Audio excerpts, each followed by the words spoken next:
Y vamos a estar hablando en nuestra primera entrevista, como les prometí, con Ángel Botino Mayorga, es ingeniero civil por la Pontificia Universidad Católica de Perú. Trabajó en el Ferrocarril del Sur del Perú entre los años 1968 y 2000, así que tiene una larga experiencia.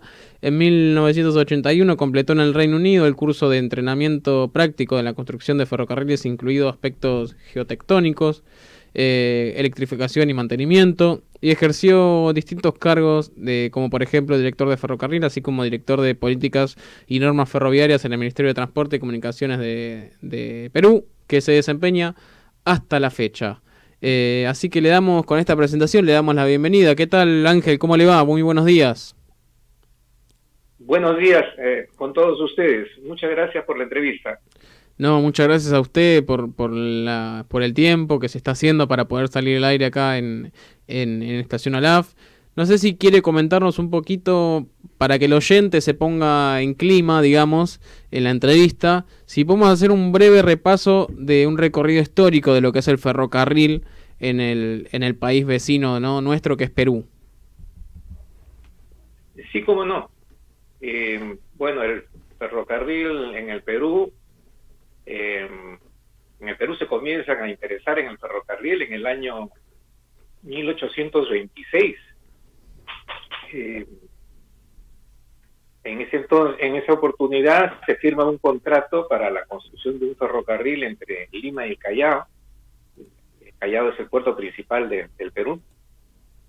Pero como todas estas cosas, tardaron varios años en concretar el inicio de la construcción, y recién en 1850 se inician los trabajos, que duran 12 meses. En el año 1851, después de 11 meses de trabajo, se inaugura la obra. Es un ferrocarril de 1.435 milímetros de trocha, 14 kilómetros de longitud, rieles de 60 libras de yarda. Este fue el segundo ferrocarril en América del Sur en ser construido. El primero fue en Guyana en el año 1848. Bueno, este fue el punto de inicio de este ferrocarril. Duró hasta el año 1938, en que ya dejó de tener vigencia, pero en el interín se fueron desarrollando otros ferrocarriles.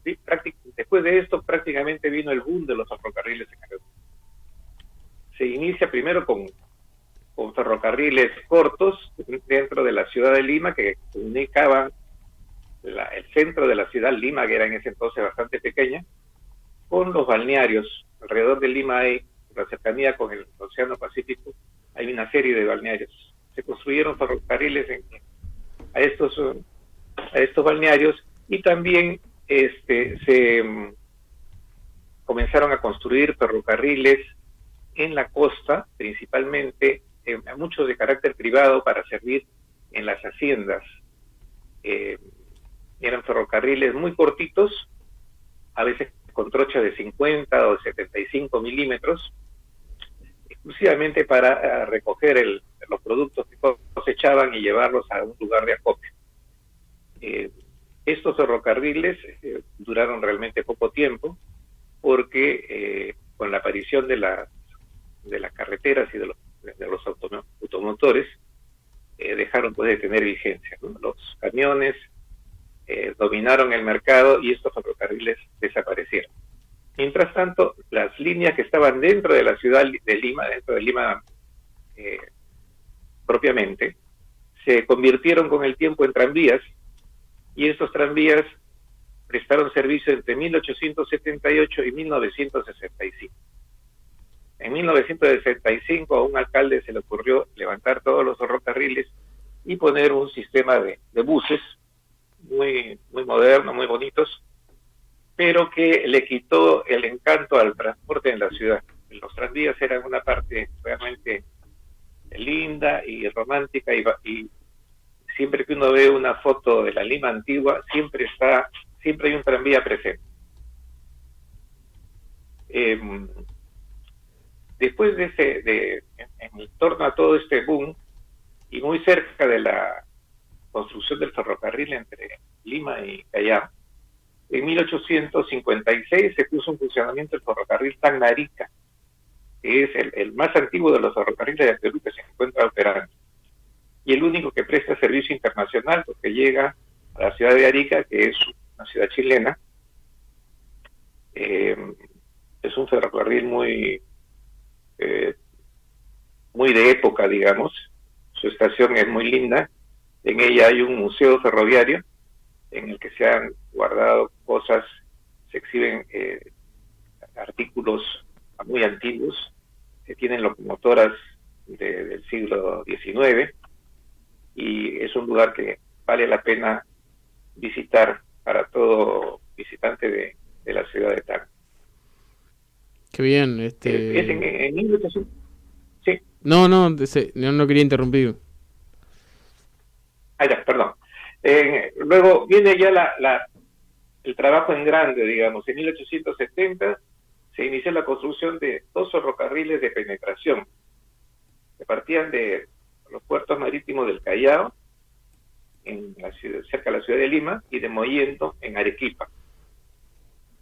Estos ferrocarriles atravesaron los Andes y arribaron en 1908. El primero llegó a Huancayo y el otro llegó al Cusco. Eran ciudades de la sierra que tenían mucha actividad económica, pero que no estaban ligadas a la costa, sino solamente por caminos de herradura. Estos ferrocarriles, por supuesto, dan vida muy importante a todo el recorrido. El ferrocarril del centro comienza a transportar pasajeros entre Lima y Huancayo, con varios trenes al día, todo un éxito, y al mismo tiempo transportar minerales entre La Oroya y el puerto del Callao. Mientras tanto, el ferrocarril del sur transportaba lana, ganado, mercancías en general, a granel a veces, combustible, y transportaba también trigo a Bolivia. Este ferrocarril tenía una particularidad: contaba con un tramo ferroviario de 60 kilómetros en el territorio boliviano, entre Huaqui, que es un puerto en el lago Titicaca, y la ciudad de La Paz. Entonces la administración, que en ese entonces estaba a cargo de Peruvian Corporation, se las ingenió y construyó unos barcos que fueron armados, llevados en piezas hasta Puno y armados allá, para transportar principalmente minerales que eran explotados en Bolivia, cruzaban el lago Titicaca, eran transbordados al ferrocarril del sur y llegaban finalmente al puerto de Mollendo. Esta situación, duró un tiempo. Uno de los principales productos de su vida, digamos, era el trigo que recibía Bolivia, generalmente de ayuda internacional. Bueno, estos 2 ferrocarriles se mantienen en operación, constituyen 2 ejes importantísimos del sistema ferroviario nacional y constituyen el 70% del sistema ferroviario. Bueno, nada que hay que mencionar que la construcción de estos 2 ferrocarriles fue un gran desafío, ¿no? Porque tuvieron que atravesar los Andes, en el caso del ferrocarril del centro, a 4.870 metros sobre el nivel del mar, y en el caso del ferrocarril del sur, un poco menos, 4.480 metros sobre el nivel del mar, para lo cual se empleó muchísima mano de obra y equipos muy rudimentarios de la época, ¿no? Por otra parte, en su época de oro, los ferrocarriles de Perú llegaron a contar con algo más de 4.000 kilómetros. Sumando estos ferrocarriles que mencioné anteriormente, que se construyeron en las haciendas, otros ferrocarriles que construyó el gobierno, cada gobierno de turno, pero generalmente de recorrido corto, también en la costa, pero este total de 4.000 kilómetros fue reduciéndose con el tiempo en función de esta competencia que mencioné hace unos momentos, que planteó la carretera sobre todo para los ferrocarriles cortitos, ¿no? Ya no tenía razón de ser tener un ferrocarril, una locomotora o dos, que había que hacerle un mantenimiento a veces costoso, mantener una vía férrea malo que bueno en buen estado. En cambio llegaron los camioncitos, en ese entonces camiones muy pequeños, pero que suplieron al transporte ferroviario para estos fines. Entre 1908, que llegan los ferrocarriles del centro y sur a sus destinos, después de 1908, entre 1914 y el año 2003, o sea, hace relativamente poco tiempo, fueron construidos 3 ferrocarriles y 3 ramales ferroviarios cortos, con un total de 520 kilómetros, de los cuales el 46% corresponden a propietarios privados. Seguramente vamos a mencionar después, uno de estos propietarios privados es la empresa Southern Peru Copper Corporation, que transporta, que tiene un ferrocarril industrial para transportar sus propios productos desde los sitios de explotación del mineral y llevarlos hasta las fundiciones cercanas a la costa. Esto es, en pocas palabras, la historia del ferrocarril, que se reduce a los años 1826, cuando comienza el interés por los ferrocarriles, hasta el año 2003, en que se construye el último ramal ferroviario. Como se puede ver, desde 1914 hasta el año 2003, se construyeron solamente 520 kilómetros, lo que es poco para un territorio tan grande. Al respecto, me gustaría, si me permiten, sí, conversar un poco sobre el territorio que tiene que afrontar los ferrocarriles para su desarrollo en el Perú. Claro, porque no es un territorio muy, muy fácil, ¿no? No, efectivamente, sí. Y sí, bueno, para hablar de los ferrocarriles es necesario tener en cuenta qué territorio van a cruzar, ¿no? Efectivamente, el territorio peruano es muy, a pesar de tener los Andes, que pueden significar una gran riqueza, también constituyen una muralla muy grande para hacer caminos y hacer ferrocarriles. Sabemos que no es lo mismo que construir un ferrocarril en terreno plano o ondulado que terrenos de montaña o de selva, ¿no?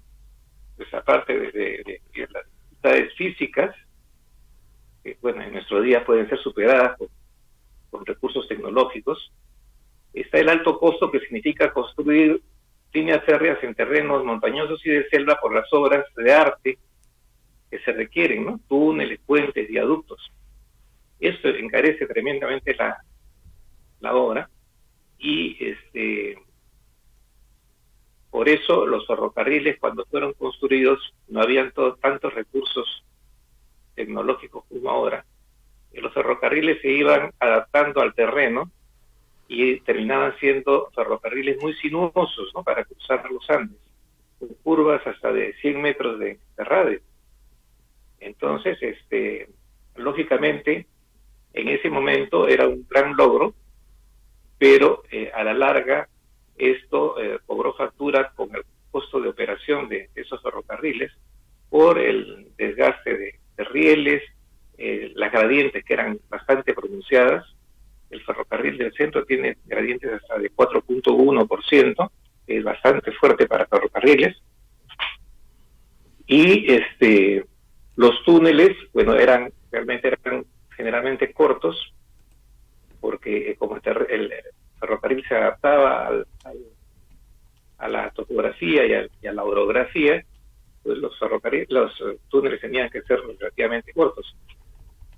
En solo el caso del ferrocarril del centro, se hizo un túnel bastante largo, que es de 1.2 kilómetros, que es el túnel Galera, que está en la cumbre, donde se pasa de una vertiente a la otra, y está a 4.870 metros sobre el nivel del mar.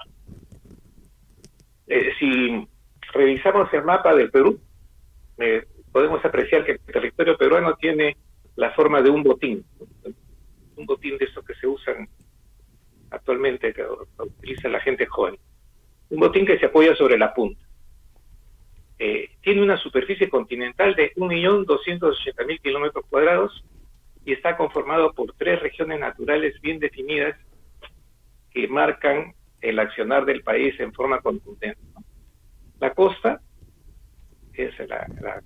está constituida por una franja con frente al Océano Pacífico de poco más de 2.000 kilómetros de longitud y ancho del orden de 50 kilómetros. Es más o menos una réplica del territorio de Chile, ¿no? Es una franja larga. Y ocupa cerca del 12% de la superficie total del país. La sierra está conformada por los Andes, que cruzan el territorio de norte a sur, casi en toda su longitud, con 3 cadenas montañosas. O sea que no basta con una. Para atravesar toda la sierra hay que cruzar 3 cordilleras. Esta zona de sierra ocupa el 60% del área territorial, con alturas que superan los 5.000 metros sobre el nivel del mar. Y por último, la selva ocupa el 28% de la superficie territorial, conformada por bosques tropicales muy densos y surcada por ríos caudalosos, cuyas aguas finalmente aportan al caudal del río Amazonas. Bueno, como consecuencia de esta situación del terreno en el país, de estas 3 zonas naturales, estas 3 regiones naturales, la población ha dado en concentrarse, no necesariamente de manera proporcional a la superficie de cada región. De acuerdo a los registros oficiales, en la costa, que ocupa el 12% de la superficie, reside el 56% de la población.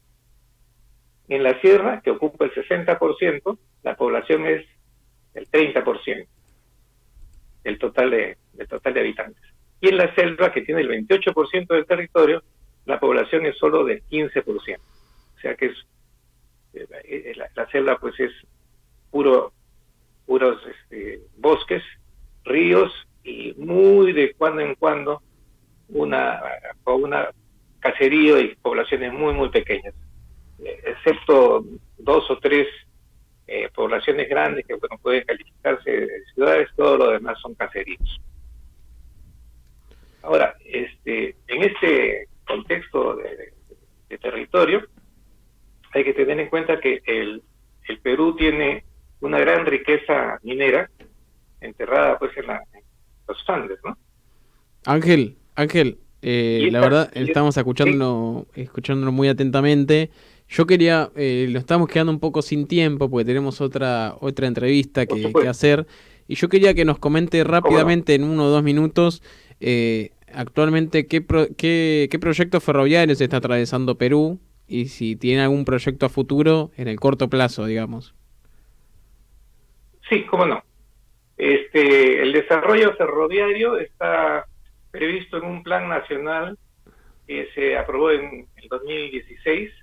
Es un plan que no define los proyectos en forma contundente, sino recomienda aquellos probables trazos que podrían tener vocación ferroviaria y sobre los cuales hay que hacer estudios.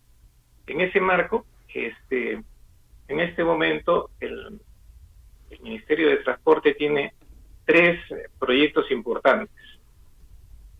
El primero es uno que es un estudio a nivel de perfil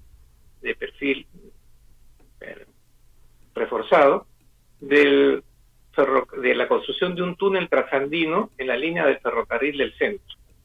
¿En qué consiste esto? Como mencioné hace un rato, el ferrocarril del centro asciende hasta 4.870 metros. La idea es que el ferrocarril llegue solamente a 3.800 y ahí ingrese a un túnel de 25 kilómetros aproximadamente y con un alineamiento prácticamente recto y con una gradiente muy suave, llegue al otro extremo,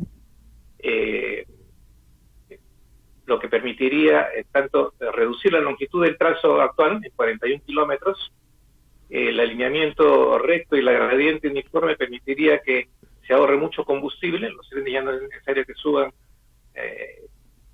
a tal altura y que recorran 41 kilómetros más, el tiempo de viaje es menor, y uno de los grandes objetivos es que este ferrocarril esté en condiciones de mejorar no su capacidad, porque la capacidad que tiene es muy grande, sino de reducir los tiempos de recorrido para que permita descongestionar la carretera central, ¿vale? Es decir, que compita de igual a igual con la carretera central en cuanto a tiempo se refiere.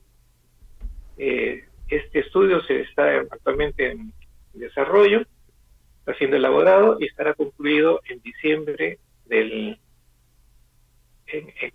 julio del 2022. Perfecto. Por otra parte, se tiene un proyecto súper interesante, que es un ferrocarril predominantemente minero, que iría desde el puerto de San Juan de Marcona, al sur de Lima, hasta la localidad de Andahuaylas. Tendría aproximadamente unos 600 kilómetros, permitiría el transporte de minerales, especialmente cobre, fierro y zinc, de la zona de Abancay y de Cusco, y es un estudio que se encuentra también actualmente en elaboración, con un perfil reforzado, que deberá estar concluido al finalizar el 2022. Y el tercer proyecto es un ferrocarril entre Lima e Ica, que tendría aproximadamente 324 kilómetros, a desarrollarse en la costa sur de Lima para el transporte de carga y pasajeros. Este tramo es un tramo que competiría con la carretera panamericana en ese sector, y es uno de los más de mayor actividad en el transporte de pasajeros, y por eso es que se ha previsto desarrollar el estudio para ver su viabilidad y determinar cuándo se podría proceder a construir. De esta manera, con estos tres proyectos, el Sistema Nacional Ferroviario se incrementaría en 924 kilómetros, que es algo así como un 50% de la red actual. Bueno, muy interesante la verdad estos tres proyectos ferroviarios que nos comentaste. Y bueno, aumentar un 50% la red ferroviaria en Perú sería un logro espectacular, no solo para Perú, sino también para la región. Ángel, te agradecemos mucho estos minutos que nos diste en la entrevista. Y bueno, estaremos en contacto para poder seguir charlando sobre actualidad ferroviaria en Perú y en demás, debatir de distintos temas ferroviarios. Cómo no, muy agradecido por mi parte por esta gran oportunidad de saludarlos a ustedes y a todos sus radioyentes. Bueno, muchas gracias, Ángel. Un abrazo grande. Igualmente. Bueno, hasta ahí pasó nuestro amigo Ángel de Perú, que nos comentó un poquito sobre la historia del ferrocarril en Perú y cómo están ahora estos proyectos ferroviarios avanzando en nuestro país vecino.